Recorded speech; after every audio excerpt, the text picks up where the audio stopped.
Criminal ভাঙড়েতে এসে নদীর পাটা প্রাচীর ঢোকা গেল মাস্টার মাস্টার বোম্বা থাকা লোকালির গাঁজা ঘর সকাল সন্ধ্যে রাত ভোর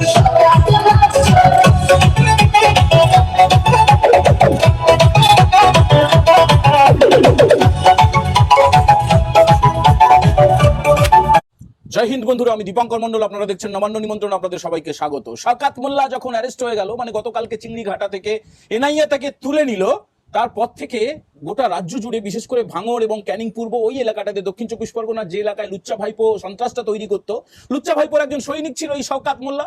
এবং বলবো, লুচ্চা ভাইপো দিল্লিতে গেছে, সেখানে গ্রেপ্তার হওয়ার সম্ভাবনা আছে, সেই কথায় যাব। কিন্তু তার আগে শওকত মোল্লাটা আপনাদের একটু শুনতে হবে। শওকত মোল্লা, এই গানটা তো আপনারা অনেকে অনেকবার শুনে ফেলেছেন, আরো যে কতবার শুনবেন। গানটার মধ্যে লিরিক্সটা বেশ ভালো। মৌখালির গাঁজাখোর, তারপরে কি সব আছে না, ক্রিমিনাল, একদম নটোরিয়াস ক্রিমিনাল ভাঙড়েতে এসে, তো একদমই গানটার প্রত্যেকটা বর্ণ কিন্তু সত্যি কথা। নটোরিয়াস ক্রিমিনাল কেন? তার কারণ তাকে তোলা হয়েছে কোন অভিযোগে? ভাঙড়ে যে বিস্ফোরণ হয়েছিল, এর সঙ্গে একটু বিস্ফোরণের যোগ আছে। মানে লুচ্চা ভাইপোর সঙ্গে যেমন বিস্ফোরণের যোগ আছে, গোটা তোলামূল চোরামূলটার সঙ্গে একটা বিস্ফোরণ। যত রকমের ক্রাইম, যত অপরাধ, দেশে অপরাধ, দেশের বাইরে অপরাধ, রাজ্যে অপরাধ, রাজ্যের বাইরে অপরাধ, খুনোখুনি।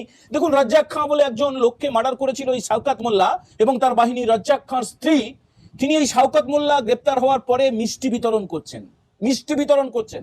আর আজকে যখন শওকতকে একদম সেই ইঁদুরের মতো, বুঝলেন তো, এদের যখন যখন দহরম মহরম ছিল, তখন তো মাথা উঁচু করে সেই লাগাও সায়নির পাশে হাঁটছে, এর পাশে হাঁটছে, ভাইপোর পাশে হাঁটছে, বিরাট বিরাট লম্বা লম্বা ডায়লগ মারছে। কিন্তু আজকে যখন তাকে ব্যাংসাল কোর্টে আনা হচ্ছিল, তার আগে এই যে মাচ্চর মাচ্চর গানটা চলছে না, এটা কোথায় বলুন তো? এটা রাজারহাট নিউ টাউনে এনআইএ এর যে দপ্তর রয়েছে। কারণ এনআইএ তুলেছে শওকতকে, তার বাইরে লোকে বক্স নিয়ে গিয়ে এইভাবে নাচছে, আনন্দটা দেখুন। আর তারপরে যখন এনআইএ এর দপ্তর থেকে বের করে আজকে যখন কলকাতার এই ব্যাংসাল কোর্টে আনা হয়, রাস্তায় যে কত ডিম ধেয়ে গেছে, কত পচা ডিম, কত ছেঁড়া জুতো, কত গালাগালি, চোর ডাকাত, যাতা অবস্থা। এবারে আসি ভাইপোর সঙ্গে কি লিঙ্ক এই শওকতের। শওকত এনআইএ তাকে তোলার পরে শওকত যেটা জানিয়ে দিয়েছে যে আমাকে ভাইপোই ফাঁসিয়েছে, মানে ভাইপোই আসল কালপ্রিট। দেখুন, ভাইপোর বিরুদ্ধে কত যে অভিযোগ, সে চাকরি চুরি, বালি চুরি, খাদ্য চুরি, কয়লা চুরি, সোনা চুরি, এগুলোর কোনো ইয়ত্তা নেই। তার পাচার ফাচারের সঙ্গে তার যোগ রয়েছে, সব হলো। এবারে রিসেন্ট যেটা, মানে হেরে যাওয়ার পরে সই জালিয়াতি, দলের বিধায়কদের নামে সই জালিয়াতি করে সেটা বিধানসভায় জমা দিয়েছিল এবং সেটা সিআইডি তদন্ত করছে। আগামী পরশুদিন, মানে 8 তারিখে সোমবারে তার ভবানী ভবনে যাওয়ার কথা রয়েছে। তার আগে ভাইপো পালিয়ে গেছে দিল্লিতে। লুচ্চা ভাইপো। অবশ্যই আপনাদের পছন্দ হয়েছে শব্দটা, আমাদেরও খুব পছন্দ হয়েছে। লুচ্চা ভাইপো কেন বলছি বলুন তো? তার এত সম্পত্তি শুধুমাত্র কলকাতা শহর এবং সংলগ্ন এলাকায় বিভিন্ন মহিলার সঙ্গে ফুর্তি করার জন্য।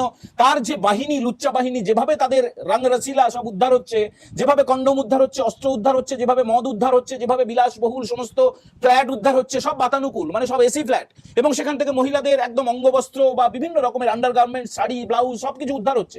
তো লুচ্চা বলবেন না তো আর কাকে লুচ্চা বলবেন? ভাইপো তো লুচ্চাই, আর অন্যান্য যে লুচ্চা বাহিনী রয়েছে, সেই বাহিনীর মধ্যে শওকত মোল্লা অন্যতম। সে বলে দিয়েছে পরিষ্কার, আমার যা কিছু কুকীর্তি, মানে নদী ভরাট করে যে তার ছেলের জন্য বিরাট বড় হুক্কাবার, সেখানে রেস্তোরাঁ, ক্যাফে, তার নামে বিরাট জমি সমস্ত ভরাট করে হড়প করে নেওয়া, বউর নামে, এই শওকত মোল্লা বিরাট বড় কালাকার, বিরাট বড়। আর গোটা তোলামূলটাই যত দিন যাচ্ছে না, তত আমরা অবাক হয়ে যাচ্ছি যে মুখ্যমন্ত্রীর দায়িত্ব নেওয়ার পর থেকে শুভেন্দু অধিকারী করছেনটা কি। দেখুন, একদিকে তিনি তো উন্নয়নের কাজ করে যাচ্ছেন, তার সঙ্গে আজকে দেখা করতে এসেছিলেন কেন্দ্রীয় যিনি রেলমন্ত্রী, মানে রেল মন্ত্রক একটাই, রাজ্যের অধীনে তো কিছু নেই, তো রেলমন্ত্রী অশ্বিনী বৈষ্ণব তিনি এসেছিলেন এবং তিনি তো চমকে দিয়েছেন আমাদেরকে। তিনি মেট্রো পরিদর্শন করতে গিয়েছেন অটোতে চেপে। ভাবতে পারেন, মানে আপনারা যে অটোতে চাপি, সেই সাধারণ লজ্জরে অটো, সেই অটোতে চেপে তিনি মেট্রো স্টেশনে গেছেন। মেট্রো স্টেশনে গিয়ে সেখানে দেখছেন যে কোনো ময়লা পড়ে আছে, প্লাস্টিকের বোতল পড়ে আছে, তুলে সেটা ফেলে দিচ্ছেন। তারপরে যা ঘোষণা করছেন, রংপো পর্যন্ত লাইন চলে যাবে। যে প্রজেক্টগুলো, যেগুলো বরাদ্দ হয়েছিল, রেল মন্ত্রক বরাদ্দ করলেও এ রাজ্যের তোলামূলের নেত্রী জিহাদিদের রানী যেগুলোকে করতে দেয়নি, সেগুলো খুব তাড়াতাড়ি সেগুলো কমপ্লিট হয়ে যাবে। নতুন রেল লাইনও হবে। আর এর আগে আপনারা জেনে গেছেন যে ওয়াটার মেট্রো চালু হবে। রেল লাইনে একদম নকশাটা বদলে যাবে এবং যা হতে চলেছে আগামী 1 বছরের মধ্যে আপনাদের চোখে পরিষ্কার হয়ে যাবে। এবার আসছি লুচ্চা ভাইপোর কথায়। লুচ্চা ভাইপোকে তো তলব করা হয়েছে ভবানী ভবনে এবং সে সেখানে না গিয়ে, দেখুন, একটা ওই গতকালকে বলেছিলাম যে আরশোলারও পাখি হওয়ার ইচ্ছা হয়, জাঙ্গিয়ারও বুক পকেট হওয়ার ইচ্ছা হয়, কাঁঠালেরও আমসত্ব হওয়ার ইচ্ছা হয়। তো সেই তোলামূলের মধ্যে কমিটি হয়েছে, সেই কমিটিতে লুচ্চা ভাইপোকে যে জায়গায় ছিল সসম্মানে সেখানে রেখে দিয়েছে তার পিসি, মানে জিহাদিদের রানী, মক্ষী রানী, চোরেদের রানী সেখানে তাকে রেখে দিয়েছে। তো সেটা তাদের ব্যাপার, কাকে রাখবে কাকে তাড়াবে কি করবে সেটা তাদের ব্যাপার। কিন্তু বিষয়টা হচ্ছে তুমি ভাইপো জানালে, মানে লুচ্চা ভাইপো তুমি জানালে যে তোমাকে ডিম মেরে নাকি এমন অসুস্থ করা করেছে যে তুমি 15 দিন যেতে পারবে না। তো তারপরে তো জানিয়ে দিল ভবানী ভবনের তরফে, সিআইডির তরফে জানিয়ে দেওয়া হলো ভাই অতদিন সময় দেওয়া যাবে না, 8 তারিখ আপনাকে আসতেই হবে। এবং তার আগে ভাইপো চলে গেল আজকে দিল্লিতে। দিল্লিতে যাওয়ার দুটো কারণ রয়েছে, বেশ কয়েকটা কারণের মধ্যে এই দুটো কারণ হচ্ছে তার দলে তো এদিকে বিধায়কদের মধ্যে মানে পরিষদীয় দলের একটা বড় অংশ, মানে 80 জনের মধ্যে 60 জন চলে এসে তারা নিজেদেরকে নব্য তৃণমূল ঘোষণা করেছে। অনেকে বলছে এটা পিসির সম্মতিতেই হয়েছে, চোরকুনালের সম্মতিতেই হয়েছে, এটা ডিম থেকে বাঁচার জন্য, পচা ডিম থেকে বাঁচার জন্য, কিন্তু হয়েছে, অফিসিয়ালি হয়েছে। এবং লুচ্চা ভাইপো যে চিঠিটা দিয়েছিল শোভনদেব চট্টোপাধ্যায়, তাকে বিরোধী দলনেতা না করে বিধানসভার স্পিকার রথীন্দ্র বোস ঋতব্রত ব্যানার্জিকে তাকে বেছে নিয়েছে বিরোধী দলনেতা হিসেবে, এবং ডেপুটি লিডার ইত্যাদি ইত্যাদি সব লুচ্চা ভাইপো যা যা বলেছিল তা হয়নি। অন্যদিকে সংসদীয় দল মানে দিল্লিতে, সেখানেও একটা ভাঙন ধরার যে প্রক্রিয়া চলছিল সেটা 1-2 দিনের মধ্যে সেটা কমপ্লিট হয়ে যাবে। আপনারা জানেন যে 28 জন আর 13 জন, মোট 41 জন সাংসদ রয়েছে, মানে লোকসভা এবং রাজ্যসভা মিলিয়ে। এই 41 জনের মধ্যে 2/3 মেজরিটি বেরিয়ে চলে আসছে। তার মানে বুঝতে পারছেন, দেখুন সেটা ঠেকানো এই ভাইপোর পক্ষে অসম্ভব, সেটা নামমাত্র, মানে সেটা ওই দেখানো, মানে হয় না হাতির একটা দাঁত দেখানোর জন্য আর একটা খাওয়ার জন্য, বলি না আমরা যে যে হাতির যে দাঁতটা দেখানোর জন্য বেরিয়ে থাকে সেটাতে তারা খায় না। তো সংবাদ মাধ্যমকে বা গোটা বাইরের বিশ্বকে বা অফিসিয়ালি পুলিশকে জানানোর জন্য ভাইপো বা লুচ্চা ভাইপো চোরেদের রানী তারা জানাবে যে আমার এই সংসদীয় দলকে বাঁচানোর জন্য লুচ্চা ভাইপোকে পাঠানো হয়েছে, তা কিন্তু না। আসল কথাটা হচ্ছে ভাইপোর একদম ভেতরের কথাটা বলি, তার কারণটা হচ্ছে ভাইপোর আকাশ বলে আরেকটা ভাই রয়েছে, মানে খুঁড়তুতো ভাই আর কি, মানে জেহাদি পিসির আরেকটা ভাইপো রয়েছে, তার নাম আকাশ ব্যানার্জি। আর ভাইপোর একটা, এটা হচ্ছে ডায়া এবং বায়া। ডায়া হচ্ছে আকাশ ব্যানার্জি আর বায়া হচ্ছে সুমিত রায়, তার পিএ ছিল। তো তাদেরকে খুব তাড়াতাড়ি তোলা হবে, মানে ওই যে বলছিলাম না ছোট থেকে বড় সাজানো চলছে, সেটা হবে।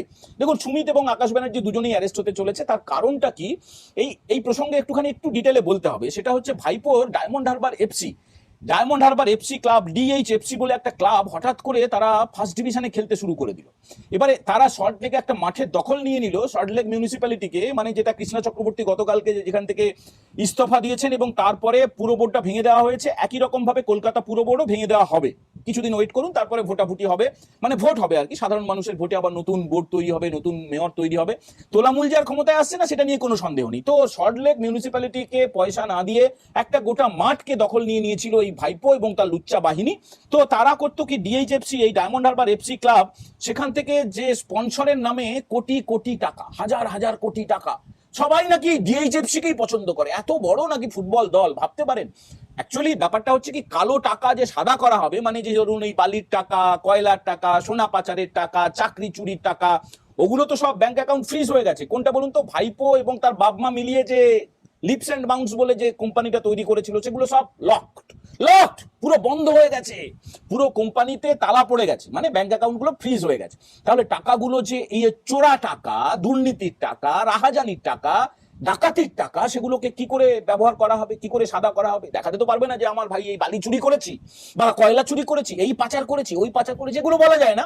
এই ডিএইচএফসির মাধ্যমে স্পন্সর আসছে, লোকে নাকি টাকা দিচ্ছে, ওই ভুয়া বিলগুলো তৈরি করে ব্ল্যাক মানিটাকে হোয়াইট মানি করার একটা বড় প্রক্রিয়া। মানে ভাইপোর এতগুলো কেলেঙ্কারির মধ্যে আজকে আবার একটা নতুন কেলেঙ্কারি প্রকাশিত হলো। আপনারা অস্থির হয়ে উঠছেন, ভাই কবে তোলা হবে? আরে দাঁড়ান না ভাই, তোলা তো হবে বটেই। দেখছেন না কিভাবে মাচ্চর আর নটোরিয়াস ক্রিমিনাল করে লোকে নাচছে, মানে ডিম ছোড়া, জুতো ছোড়া, পুরনো কাপড় ছোড়া, এইগুলো থেকে ভাইপো একটু বাঁচতে চাইছে। মানে আমরা একদম ভিতরের খবরটুকু যেটুকু পেয়েছি, জেনুইন খবর আপনাদেরকে বলছি।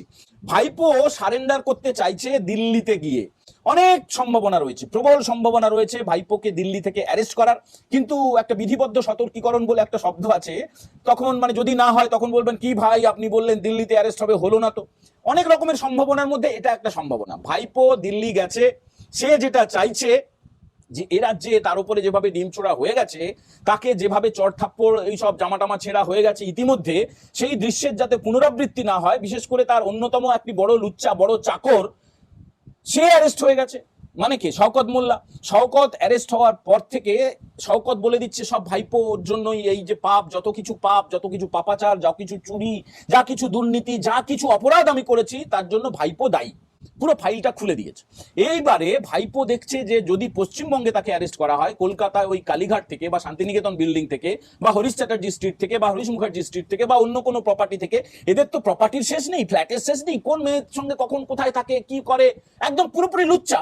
তো সেখানে যখন সে অ্যারেস্ট হবে সেই খবরটা তো গোপন থাকবে না, তখন কিন্তু রাজ্যের মানুষ ঝাঁপিয়ে পড়বে, কিছু না হোক পচা ডিমটা নিয়ে, ছেঁড়া জুতোটা নিয়ে, নোংরা জাঙ্গিয়াটা নিয়ে, আর সঙ্গে সঙ্গে ডিজেও বাজবে চোর চোর করে।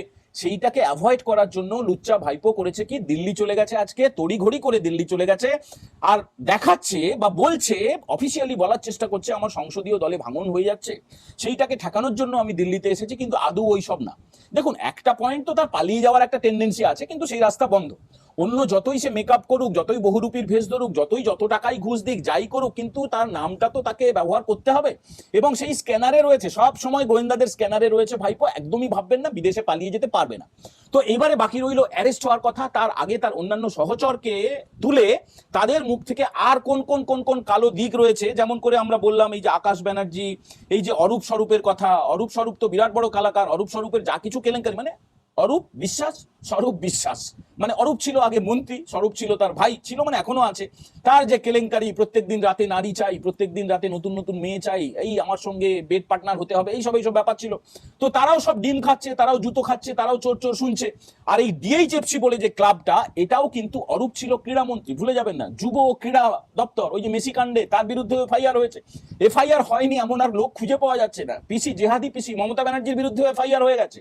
ফলে সবাইকেই তোলা হবে। এবার একদিনে যদি সবাইকে তুলতে বলেন তাহলে কি করে হবে, ধীরে ধীরে তুলতে হবে, এবং তোলা সম্ভাবনা দিল্লি থেকে প্রবল। এখন অপেক্ষা করি, আমরা দেখি, আমরা দেখবো, আমরা শুধু যেটুকু খবর পাবো আপনাদেরকে বলবো। তোলা তো হবেই, এখন কোন রাজ্য থেকে তোলা হবে, কোন শহর থেকে তোলা হবে, এটা সময়ের অপেক্ষা। তোলামূলটা ভেঙে গেছে, চোরামূলটা ভেঙে গেছে, নতুন একটা জাঙ্গিয়ার বুক পকেটের মতো একটা কমিটি তৈরি করা হয়েছে, কিন্তু ভাইপো জেলের মধ্যেই যাচ্ছে, কোনো সন্দেহ নেই, এতে একটুখানি অপেক্ষা করুন।